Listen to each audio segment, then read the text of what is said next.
Bien, bonjour tout le monde. Voici ce qu'il faut maintenant. On va essayer de faire ensemble la suite de cours en chimie. Donc, ceci parle de quoi? De la dilution. C'est quoi une dilution? On en a déjà abordé ensemble la concentration, le mol et tout. Et la dilution, c'est un phénomène connu. Pourquoi? Parce on le fait ça tout le temps. En fait, chez nous, on prépare une solution, ben, comme par exemple, on préparait la solution des grenadines, ou un chimiste qui fait ça, parce qu'un pharmacien, il reçoit une solution plus concentrée, ou donc il prépare des solutions en fonction de besoin. Et donc, la dilution consiste à prélever un volume concentré et sur ça, on y ajoute de l'eau pour avoir en fait une solution moins concentrée. Donc, on regarde ici, ben, si on a 20 millilitres ici, et donc sur 20 millilitres, on a 6 moles. Donc là, c'est le volume initial, c'est 20. Volume final, c'est 20 plus 80, ça fait 100. Et le volume final, ben, c'est 100. Le volume final ici, ben, c'est 100. Et ce qu'il demande dans cette question, donc on va peut-être suivre ça, ça c'est 100 millilitres. Et le nombre de moles, ben, ici on a 6 moles. Donner la concentration de la station initiale, ben, la concentration, ben, vous le savez, donc c'est N sur V initial, ben, c'est 6 sur 0,02. Donc on obtient quoi? Ben, 300 mol par litre. Donc ça, la concentration initiale. Donc, par rapport à la suite, il vous demande de donner la concentration de la solution finale. Donc, la concentration ici, ben, c'est F. Ben, c'est pareil aussi, c'est le nombre de moles F divisé par VF. Donc, on a toujours 6 parce que le nombre de moles reste le même. Sur quel volume 100? Donc, c'est 0,1. Donc là, on a 60 moles par litre. Donc, qu'est-ce qu'on peut déduire de la quantité de ce liquide? Donc, en fait, quand on parle de la quantité, ben, c'est bien la mole. La quantité, c'est la mole, OK? Donc, la solution, pour moi, la mole, comme vous l'avez remarqué, F, NI est égal à NF. Il ne change pas la mole, en fait. On a le même nombre de moles. Donc, on peut déduire ça, une relation parmi les propositions suivantes. Ben, j'en ai pensé à mettre trois propositions. Ben, soit CI est égal à V, CF, soit CI est égal à 5 fois CF, ou 5 fois CI est égal à CF. Donc là, ici, ben, si on regarde la concentration, ici c'est 300 et l'autre, ben, CI est égal à 300 mol par litre. CF, c'est 60 mol par litre. Clair ici qu'on voit en fait un rapport entre les deux, un rapport de 5. Donc, on est bien sur la proposition ici 2. Le facteur de dilution, quelque chose qu'on va peut-être souvent utiliser, bah, c'est le rapport entre la concentration initiale et la concentration finale. La concentration la plus concentrée, moins la concentration. Donc, c'est 300 sur 60. 300 sur 60, et ben, on obtient 5. Okay, donc, le facteur de dilution, comme on l'a dit, hein, elle est là, elle est 5 fois moins concentrée par rapport à l'autre. Donc, elle est 5 fois moins concentrée. On peut faire ça aussi avec ça. Si on a le rapport, c'est rapport F, on peut le calculer soit avec CI sur CF ou l'inverse VF sur VI. Donc, c'est le volume. Donc là, ici, avec le volume, ça va être 100 divisé par 20. On obtient un rapport de 5. OK. Une question. Quelle est la concentration d'une solution d'anawash obtenue en mélangeant 20 d'anawash avec 80 d'eau? Donc ça, il y a moins. Moi, je préfère toujours travailler avec un petit dessin. J'ai dit ici initialement, ben, c'est IVI. Donc là, je sais que j'en ai une mol par litre. Et là, j'en ai en fait ici en millilitres. Ben, je peux mettre ça en litres. 0,02 litres. Et à ça, ce qu'on va faire ici, bah, c'est CFVF. Donc, CF, c'est quoi? Bah, on cherche la nouvelle concentration parce qu'on va diluer ça. Et on va, volume final, bah, on a ajouté 80 millilitres d'eau. Donc, on obtient un volume total de 100. Donc, dire 100, on les dire directement en 0,1 mol, pardon, 0,1 litre. Comment ça marche en fait? Ce qui ne change pas ici, c'est NI et NF. Le nombre de moles, on ne touche pas parce qu'on va juste ajouter de l'eau. Donc, moi, je pars toujours de l'idée que j'utilise toujours ça, en fait, NI est égal à NF. Et donc, sachant que NI, bah, c'est le nombre de moles, bah, c'est I fois VI, est égal à CF, VF. Et là, si on cherche, nous, le CF, bah, CF, c'est CI-VI sur VF. Donc là, tout simplement, bah, c'est 1 fois 0,02 divisé par 0,1. Et donc, ça, on fait ça, bah, on obtient 2 moles par litre. Comme vous le remarquez, la concentration ici, c'est de 1. Elle sera 0,2. Ben, ça veut dire le facteur de dilution, ben, c'est 2 CI sur VI. Ben, c'est 1 divisé par 0,2. Et ben, c'est 5. La concentration ici, elle est 5 fois moins concentrée. On peut faire ça aussi avec le facteur de dilution, avec le volume. 100 divisé par 20 ml. Ça fait 5.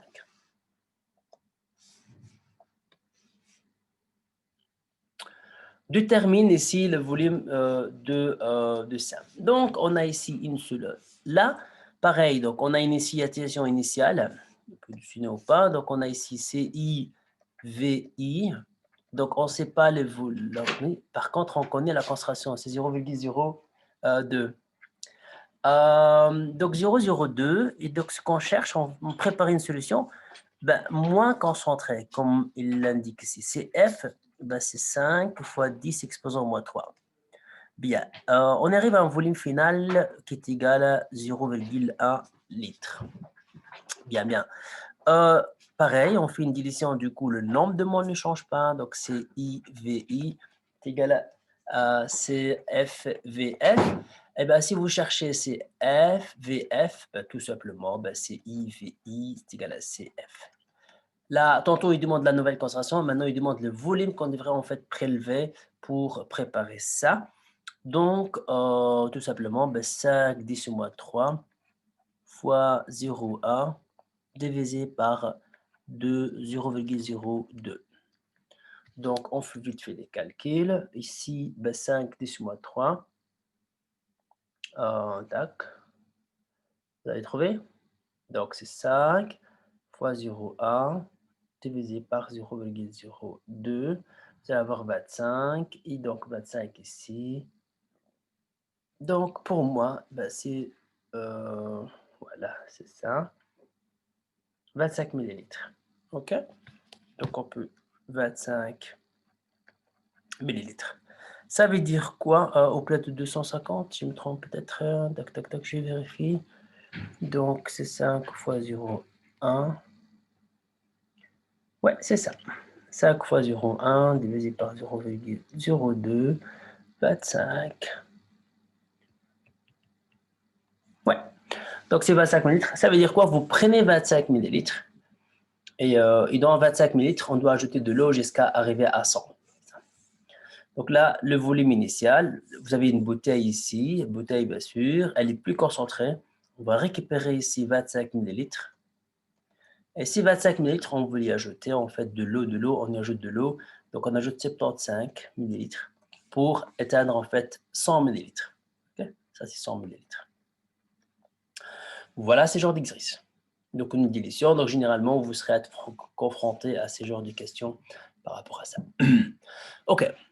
Comme suite, toujours les types de fonctions, des types de solutions, on va s'attaquer maintenant à quelque chose qu'on appelle ça la masse ou la densité. Donc, on aura à voir plusieurs paramètres ici. Densité, pourcentage en masse, pourcentage en volume. Rappel, donc la densité, vous l'avez vu ça l'année passée, où la densité, donc quelque chose qu'on le note sans formule. Donc, c'est ça. Donc, D, c'est égal à ρ, et ρ, c'est la masse volumique, qui est égale à M sur V. Donc, la masse volumique de quelque chose, c'est la masse volumique d'eau. Eh bien, sachant qu'ici, c'est la masse volumique gramme par millilitre, il a aussi gramme par millilitre, eh bien, vous voyez, unité sur unité, donc la densité, généralement, elle sera toujours sans unité. Vous allez avoir, par exemple, D est égal à 1,5. Il ne notera pas, en fait.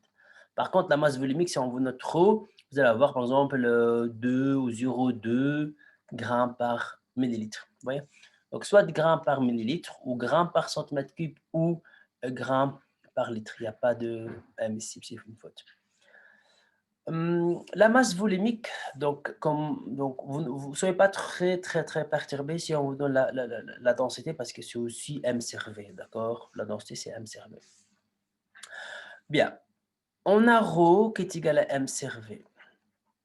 Et m, c'est la masse. On peut remplacer la masse par n fois grand m divisé par v. Cette formule, c'est clair, parce que le nombre de moles est égal à la masse sur la masse molaire. Du coup, la masse est égale à n fois v. Et si on cherche maintenant n, on peut isoler n ici. On renvoie v de l'autre côté. Ça va faire ρ fois v divisé par la masse molaire. C'est encore une formule, on ne sait jamais. On aura besoin pour calculer le mol à partir de la masse volumique. On va l'utiliser dans un exercice qui va venir juste après ici la théorie. Le pourcentage en masse, en fait, c'est quoi? C'est la masse, le volumique permet de transformer le pourcentage en masse en concentration molaire et inversement. Donc, il sert à quoi le pourcentage en masse? Ben, le pourcentage en masse, c'est en gros le pourcentage de quelque chose dans 100 grammes de solution. Exemple, si vous prenez une bouteille, exemple, hein, si vous prenez une bouteille qui contient par exemple 100 grammes d'un composé. Et puis on vous dit dans 100 grammes, c'est marqué au-dessus 10%, 10% des produits. Eh bien, ici, la bouteille qui pèse 100 grammes, on a juste dedans 10 grammes de produits. D'ailleurs, le pourcentage utilisé dans le bouteille, dans l'alcool et tout, ben, généralement, c'est des pourcentages en masse. Quand on dit 4%, 4% sur la bouteille d'alcool, ben, en fait, on parle de masse, quoi. Dans 100 grammes, on a 4 grammes d'alcool, par exemple. Bien. Je vais faire avec vous ici une démonstration qui ce sera toujours la même. Et donc, vraiment, veillez bien de la suivre toujours de la même manière. Bien. On a ici une solution des chlorides hydrogène, chlorure, donc c'est HCl. Et sur la bouteille, c'est marqué, voici toutes les informations marquées. On a la densité, comme je vous le dis, c'est exactement la même chose qui est truc, donc c'est m Cervé. Donc c'est comme on dit, on a grammes par millilitre. Et grâce à ça, on veut dire, on a le pourcentage massique, on a la masse molaire. Il demande la concentration, il demande ici calculer la concentration molaire. Donc, il demande de calculer C. OK? Et C, c'est N Cervé. Donc, ça veut dire qu'il faut qu'on trouve le volume, le nombre de moles dans un litre. Voici ce que vous allez faire chaque jour. Vous avez la densité, ça veut dire ici, c'est 1 gramme par millilitre. Donc, ça veut dire ici, j'en ai 1,192 grammes par millilitre. Et dans un litre, donc c'est-à-dire dans 1000 litres, donc dans un litre, j'en ai fois 1000, 1098 grammes. Donc si je prends une bouteille ici de ça, si je prends une bouteille d'un litre, elle pèse en fait 1 grammes. Sauf que dans la bouteille, on n'a pas 100% de produit, on a juste 30% de ce produit. Eh bien oui, donc ça veut dire qu'on va appliquer ça comme ça, on va aller chercher les 30%. Comme ça, on voit combien de produits exacts on possède. Donc la bouteille, elle pèse comme ça, mais dedans, il n'y a pas que ça, il y a aussi le 30%. Donc, pour trouver le pourcentage, on fait fois 30 divisé par 100. Et là, on obtient 359 grammes par litre. Ah oui. Donc finalement, on a trouvé que dans la bouteille, on a 305 grammes par litre. Mais lui, il veut qu'on calcule le concentration valeur. Il reste qu'une étape. Si on a la masse pour aller au mol ou à la mole, tout simplement, on divise par la masse molaire. Donc la masse molaire est aussi la donnée, si on le calcule grâce au tableau périodique, 36,47. Et là, c'est 9,85. Donc la concentration, c'est 9,85 mol par litre. Donc, chaque fois que vous aurez deux informations, ces deux informations-là, la densité ou la masse volumique avec le pourcentage en masse, ça sera toujours la même chose. Vous le dites, j'ai 1 gramme par tel millilitre. Je fais ça pour un litre. Je prends le pourcentage, j'aurai le gramme par litre. Une fois que j'aurai les grains par litre, je divise par la masse molaire, j'obtiens la masse par le mol par grain. OK? Donc, ça, il sera comme ça tout le temps. Tout le temps, tout le temps. Bien. On va réappliquer ça dans un autre exemple. Donc, il vous dit ici qu'on a 250 litres d'une solution de H2SO4. Donc, on veut préparer ça. Ça veut dire que c'est notre objectif d'arriver à ça. Donc, je vais le noter comme ça. Donc, C final, on veut arriver à mol par litre et V final, on veut préparer 250 millilitres. Et donc, ça veut dire ici qu'il faut qu'on cherche C initial, on ne l'a pas, et V initial. Donc, deux inconnus, ben, c'est un peu difficile. Par contre, regardez, il a donné deux choses. Il a donné le pourcentage, il a donné la densité. Ah, chaque fois que vous voyez les deux, pensez à quelque chose. Si on a le pourcentage et on a la densité, on peut trouver la concentration. Toujours. OK? On y va. D, c'est 1,80. Ça veut dire quoi? 2 grammes par millilitre. Ça, c'est la densité. On ne le note pas, mais c'est grammes par millilitre. Donc, pareil, je vais recommencer la même chose que tantôt, 1000 millilitres. Donc, c'est 1,83,0. Et bien, dans ça, j'en ai simplement 37%. Donc, je vais récupérer les 37%. Eh oui. Donc, 1,83 fois 37 divisé par 100. 600, eh oui. Donc, dans un litre, on a ça, dans un litre. Dans un litre, on a 677,1 grammes par litre. Ah ouais, mais moi, il me faut la concentration. Donc, mol par litre.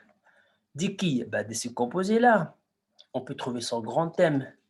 Donc, HDSO4, si vous prenez vos tableaux, normalement, vous trouvez sa masse molaire, qui pour moi, c'est 98. Donc, vous divisez par 98. La masse molaire, c'est 98. Et du coup, on obtient 6,9. C'est pas si compliqué. Hein? Donc là, c'est 6,9 mol par litre. OK? Et une fois qu'on a ça, on va chercher le volume. Ben, on va faire le truc classique. C'est 1 V1, C2, CF, VF. On cherche maintenant VI. Ben, CF, VF, c'est divisé par CI. Et là, il faut simplement remplacer fois 0,25 divisé par 6,9. Donc, 2,025, 2 fois 0,25, c'est sur 6,9. 0,072 litres. OK, donc on peut mettre ça si vous voulez, on peut mettre ça en millilitres. Donc c'est 72 millilitres. Donc de la bouteille concentrée de l'acide, donc l'acide sulfurique. Donc cette bouteille-là, on va récupérer 72 millilitres et avec laquelle, donc on va ajouter, donc c'est 72. On ne vous demande pas de faire, mais voilà, donc on va ajouter 178 millilitres d'eau. Et c'est comme ça qu'on obtient. OK? Il ne faut pas avoir peur, donc c'est en gros c'est ce qu'il faut faire. Bien. OK. Pourcentage en volume. Donc là, par exemple, c'est la même chose. Pourcentage en volume. Ici, on utilise le peroxyde d'hydrogène pour en fait décolorer, ce qui donne en fait la couleur blanc. On vend ce produit en pourcentage. Si on a 40, mais si ici, ce pourcentage, ce n'est pas gramme par gramme, masse par masse, mais c'est plutôt volume par volume. Calculez le volume du peroxyde d'hydrogène utilisé pour préparer 400 tel que à 30%. Donc, calcule le volume du peroxyde. Voilà. Ils se vend, lui, à 30, à 40. Calcule le volume de peroxyde utilisé pour préparer. Et donc, mais nous, on va utiliser une solution à 30%. Donc, le volume, pourcentage ici, ce que vous voyez, c'est le pourcentage du volume. Et le volume de soluté divisé par le volume de solution. On va essayer de faire ça ensemble.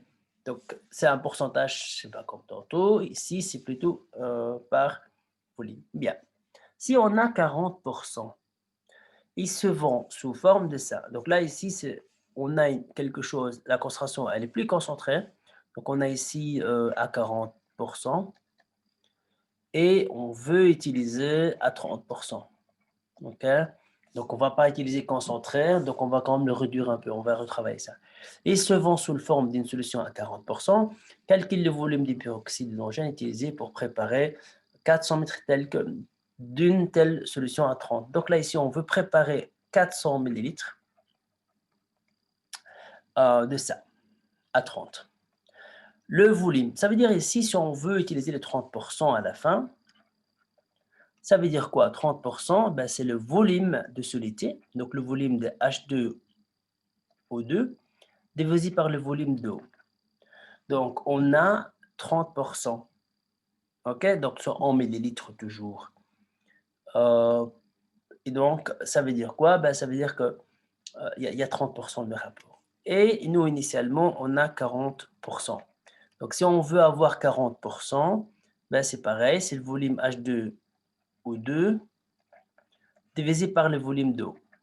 Là, il dit qu'on veut préparer une solution de 400. Là, ça veut dire que le volume de solution. Donc là, ça veut dire que VH2O2 divisé par 400. Donc là, on peut dire, tiens, quel est le volume de H2O2 dedans? Donc c'est H2O2, ben, c'est 30%, donc c'est 30% fois 400. Donc on va faire ça combien? Donc combien 30% de ça? Donc c'est 400 fois 30 divisé par 100. Donc on a 120. D'accord. 120 de quoi? De H2O2. Qui vient d'où? On va le prendre d'ici. Donc on va prendre V initial de 120 millilitres sur laquelle on va ajouter quelque chose pour arriver à un volume final. Donc est égal à 400. Donc on va ajouter quoi? On va ajouter de l'eau. Donc là, c'est moins 400. Donc on ajoute combien d'eau? Donc on ajoute 280. 280 d'eau. OK? Donc il faut qu'on prépare 400. On regarde à la fin, bah, c'est 400, ça veut dire que dans les 400, il y a juste 30% de H2O2. On a le volume exact de H2O2 qu'on va les récupérer où? On va les récupérer d'ici. OK? Quelque chose qu'on n'a peut-être pas encore utilisé ici. Ah oui, d'accord. On va rectifier quelque chose. Donc, je vais peut-être barrer ça. On sait que dedans, il y a des H2O2, il y a 120. Sauf que H2O2, on va récupérer ça d'une solution de 40. Donc, tout simplement, ce qu'on va faire ici, donc on a, ça c'est égal à 120, et donc 120, et puis divisé par 40, fois 100, voilà. OK. Donc, ils se vend sous forme. Calcule le volume du personnel utilisé pour préparer une solution. OK. Donc, voilà, c'est tout en fait. Finalement, ça, il se vend, mais on ne va pas s'en servir de ça, tout simplement. On va juste, en fait, on a une solution de 30. Si elle est à 30 et on veut préparer ça, il faut en mettre dedans 120. Donc, ici, simplement, on va mettre 120. On va mettre 120. Et puis, on va lui ajouter, comme on l'a dit tantôt, 280. Donc, 280 plus 280 d'eau. Et on obtient ici cette solution. Elle est préparée, elle est prête, elle est à 30%. OK? Oui, normalement, c'est bon comme ça. Bien. OK. Donc, pour la suite, donc ici, la question, la page 42 et 43. Donc, je vous le donne, bien sûr. Ici, travaillez ces deux pages-là pour demain comme un petit devoir. Donc, voilà. Donc, ça, c'est rapido, bien sûr. Je répondrai à toutes les questions demain.